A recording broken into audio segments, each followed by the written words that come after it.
Let's close this query, indicating that we want to save the changes to it. And let's return to the query called QRY Customer Order Info. I'm going to right-click it, and I'm going to go into it in Design View.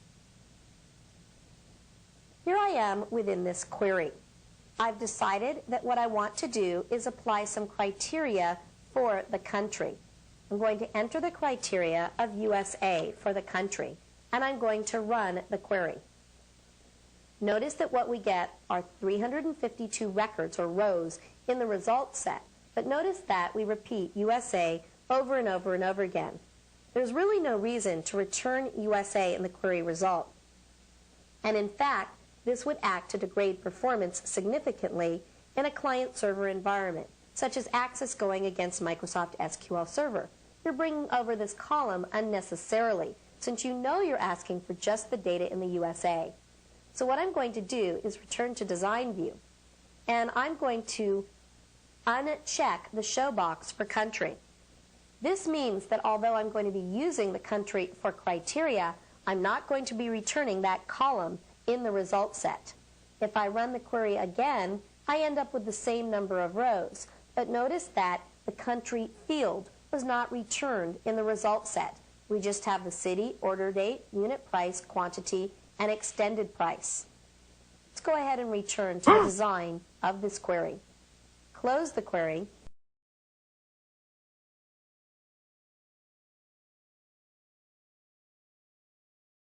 If a field in a Microsoft Access database, or for example a Microsoft SQL Server database, does not contain any information, its value is usually null.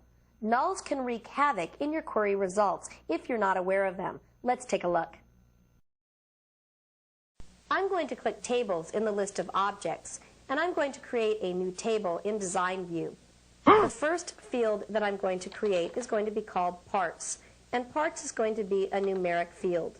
Then I'm going to create a field called Labor, and it's going to be a numeric field as well. Now notice that when I create a numeric field, its default value in Access is automatically 0. But a lot of times you're not going to want to go with a default value of 0, because you're going to want to be able to differentiate between where a 0 was entered and where no data was entered. Furthermore, on a lot of back ends, such as Microsoft SQL Server, the default value for a numeric field is not 0, but indeed is null. So I'm going to delete this default value of 0 from both the parts and the labor, so that they both default to null. Now what I'm going to do is add a field. So I'm going to click here and insert a field, and this is just going to be, and I'm going to call this Work ID. It's going to be an auto number field, and it's going to be a primary key. Let's go ahead and save the table, and we're going to call the table TBL Work. And I'm going to go ahead and click OK to save the table. Let's go to Datasheet View and add some data. For the first entry, we're going to assume that parts were 10 and labor was 15. On the second entry, there were no parts involved in the process, so we're just going to enter labor of 100. On the next one, parts were 15, but for whatever reason, we gave the labor for free. On the next one, we have both parts and labor. On the next one, we have parts, but no labor.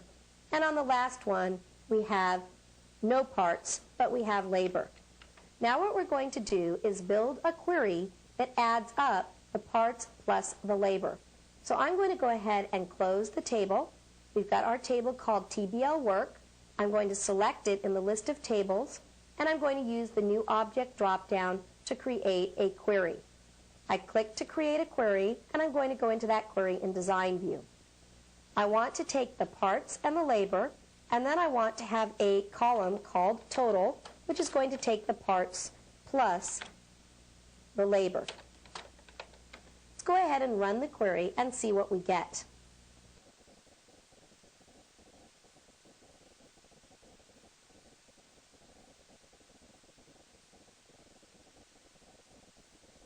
Notice that wherever we have parts and labor, that the total appears as you would expect it to appear. But you'd probably expect this next row to show 100.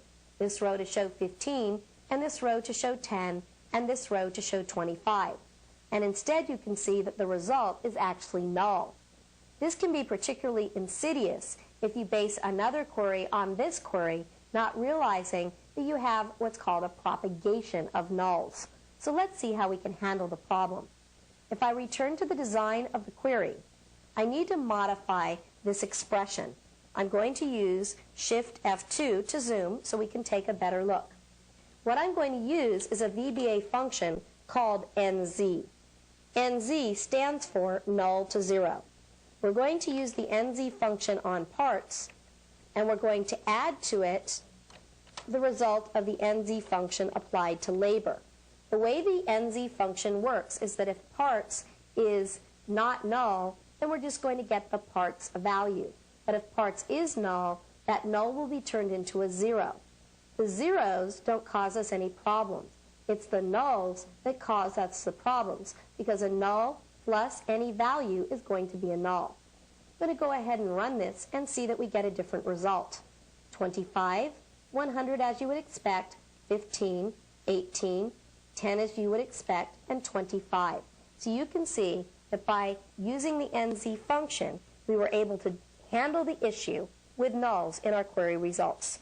Let's go ahead and save this query as QRY handle nulls.